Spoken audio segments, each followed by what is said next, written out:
దేవుడు వరమిచ్చిన పూజారి అడ్డుపడ్డట్టు అయ్యింది హన్మకొండ జిల్లా గుడిసెల వాసుల పరిస్థితి.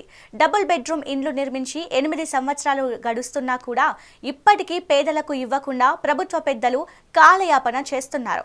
దీంతో స్థానికులు ఆగ్రహం వ్యక్తం చేస్తూ ఆందోళన బాటపట్టారు. కాంగ్రెస్ ప్రభుత్వం అధికారంలోకి రాగానే డబుల్ బెడ్రూమ్ ఇండ్లు ఇస్తామంటే నమ్మి ఓటేస్తే ఇప్పుడు ప్రజల్ని గాలికి వదిలేశారని ఆవేదన వ్యక్తం చేస్తున్నారు. 4 రోజుల క్రితం డబుల్ బెడ్రూమ్ ఇళ్ల తాళాలు పగలగొట్టి నివాసం ఉంటే పోలీసులు లాఠీచార్జ్ చేసి బయటకు పంపించేశారని ఆవేదన వ్యక్తం చేశారు. గుడిసె వాసుల ఇబ్బందులపై మరిన్ని వివరాలు మా వరంగల్ ప్రతినిధి రాము అందిస్తారు. ప్రజల తలరాత్రి మాత్రం మారడం లేదు. గత 8 ఏళ్ల క్రితం బీఆర్ఎస్ ప్రభుత్వం నిర్మించిన డబుల్ బెడ్రూమ్ ఇల్లు పేదలకు అందక అవి కాస్త శిథిలావస్థకు చేరుకున్న పరిస్థితి. 2015 సంవత్సరంలో అప్పటి బీఆర్ఎస్ ప్రభుత్వం ఇక్కడ స్థానిక జితేంద్ర సింగ్ నగర్లో డబుల్ బెడ్రూమ్ ఇల్లు నిర్మించింది. దానికి సంబంధించి పూర్తిగా 660 ఇల్లు కూడా నిర్మించి అవి నివాసం ఉండడానికి సిద్ధంగా ఉన్నాయి. కానీ అప్పటి ప్రభుత్వం నిర్లక్ష్యం మూలంగా అవి ఇప్పటికీ కూడా పేదలకు అందలేదు. గతంలో ప్రతిపక్షంలో ఉన్న కాంగ్రెస్ పార్టీ కూడా మేము అధికారంలోకి వస్తే పేద ప్రజలకు వెంటనే ఈ డబుల్ బెడ్రూమ్ ఇల్లు కేటాయిస్తాము, ఎందుకంటే చాలా కోట్లు వెచ్చించి నిర్మించిన ఇల్లులు ఇవి ఇక్కడ నిర్మానుష్యంగా మారడంతో పాటు ఇక్కడ చెట్లు చేమలు పూర్తిగా పెరిగి అసాంఘిక కార్యక్రమాలకు అడ్డగా మారుతున్నాయి.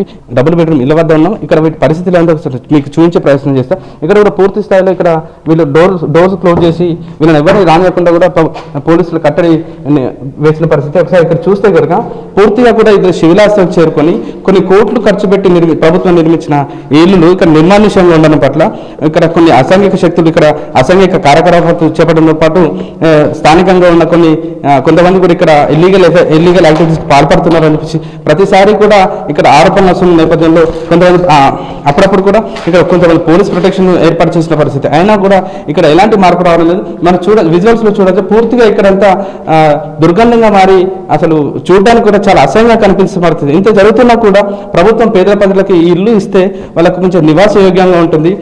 వాళ్ళకు బయట గుడిసెల్లో ఉంటే చాలా ఇబ్బందికరంగా ఉన్న పరిస్థితుల్లో కూడా ఇంత ఖర్చు పెట్టి ఇంత చాలా నీట్గా అటాచ్డ్ బాత్రూమ్తో పాటు 2 పడగల ఇల్లు నిర్మించి వాళ్ళకు పేద ప్రజల కోసం సిద్ధంగా ఉన్నా కూడా అవి వారికి పూర్తి స్థాయిలో అందకపోవడం పట్ల కూడా ప్రజలు తీవ్ర ఆగ్రహం వ్యక్తం చేస్తున్నారు. నిర్మించింది మా కోసమే కదా, మాకు ఇవ్వకుండా మీరు ఇవన్నీ ఎందుకు చేస్తున్నారని చెప్పేసి ప్రజలు కూడా ఒకంత అధికారులతో పాటు స్థానిక ఎమ్మెల్యేలు కూడా నిలదీసిన పరిస్థితి.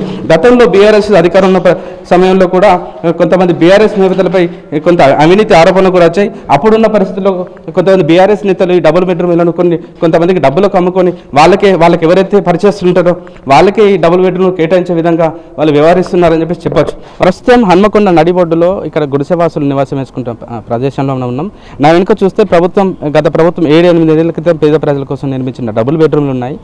వాటి ముందే వీళ్ళు ఇక్కడ గుడిసెలు వేసుకొని గత 15 ఏళ్ళుగా ఇక్కడ నివాసం ఉంటున్నా కూడా వాళ్ళకి నిర్మించిన ఇల్లు వాళ్ళకి కేటాయించకుండా ప్రభుత్వం చాలా నిర్లక్ష్యం చేస్తుందని చెప్పి వాళ్ళు ఇంత ఆగ్రహం వ్యక్తం చేస్తున్నారు. ఒకసారి వాళ్ళ దీన పరిస్థితి చూపించే ప్రయత్నం చేస్తా. వీళ్ళు చిన్న గుడిసె ఏర్పాటు చేసుకొని దీంట్లోనే ఒక మంచము వీళ్ళు ఉంటున్న పరిస్థితి. కానీ ఎక్కడ కూడా పాపం వీళ్ళకి సరైన సదుపాయాలు లేవు, సరైన కరెంటు కూడా లేక వాళ్ళకి చాలా ఇబ్బందులు పడుతున్న పరిస్థితి.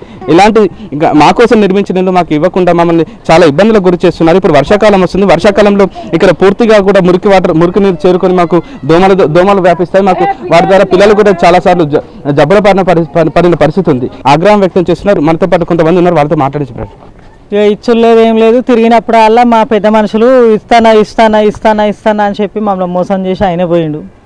ఇప్పుడు నాయన రాజేందర్ రెడ్డి గారు ఆయన వచ్చిండు.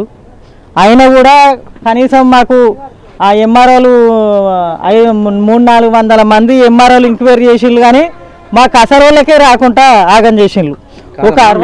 మీరు ఇంత నడి రోడ్డు మీద గుడిసెలు వేసుకుని ఉంటారు. మీకోసం నిర్మించిన అక్కడ పక్కకు తయారై ఉన్న ఒక 7-8 సంవత్సరాలు అవుతుంది. అసలు మీకు ఎందుకు దక్కుతలే ఆ ఇల్లులు? మరి వాళ్ళు ఏం రాజకీయాలు చెప్తారో తెలియదు సార్. వచ్చిన మేము ఓట్లేసి ఎవరిని గెలిపించినా నమ్మి మమ్మల్ని మోసమే చెప్తాను. మేము పోయినప్పుడల్లా ఇస్తానం అన్నారు. వర్షాలు పడితే మా పెద్ద మనుషులు పోతే మీరు పోండి మేము తయారు చేస్తాం కానీ అని రాజేందర్ రెడ్డి గారు అన్నారు. మొన్న గత ప్రభుత్వంలో ఉన్న వినయ్ భాస్కర్ని చాలా మంది విమర్శించిండ్రు. మా పేద ప్రజల కోసం కట్టిన ఇల్లు మాకు ఇవ్వకుండా టీఆర్ఎస్ నాయకులు అమ్ముకున్నారు కావచ్చు అని చెప్పి ఆరోపణలు వచ్చినాయి. అప్పుడున్న కాంగ్రెస్ నాయకులు, బీజేపీ నాయకులు కూడా మేము అధికారంలోకి వస్తే వెంటనే డబుల్ బెడ్రూమ్ ఇల్లు ఇస్తామని చెప్పి హామీ ఇచ్చింది. ఆ హామీ ఎందుకు నెరవేర్తలేదు అసలు?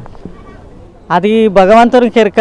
కేసీఆర్ గారు దండ వేసుకొని మేము ఫోటోలు పెట్టి మొక్కుదాం అనుకున్నాం, కొబ్బరికాయలు కొట్టి ఇస్తే వచ్చి మా జాగాలు కాల్ చేయమని చెప్పి 1 సంవత్సరం 6 నెలల లోపల మీకు ఇల్లు ఇస్తాం, మనం యాటరం కోసుకుందాం, సంబరాలు చేసుకుందాం, డెక్కులు పెట్టుకుందాం, డ్యాన్సులు వేద్దామని చెప్పి ఆయన హామీలు ఇచ్చి 5-10 సంవత్సరాలు ప్రభుత్వాలు మారినా పేద ప్రజల తలరాత్ర మాత్రం మారడం లేదు.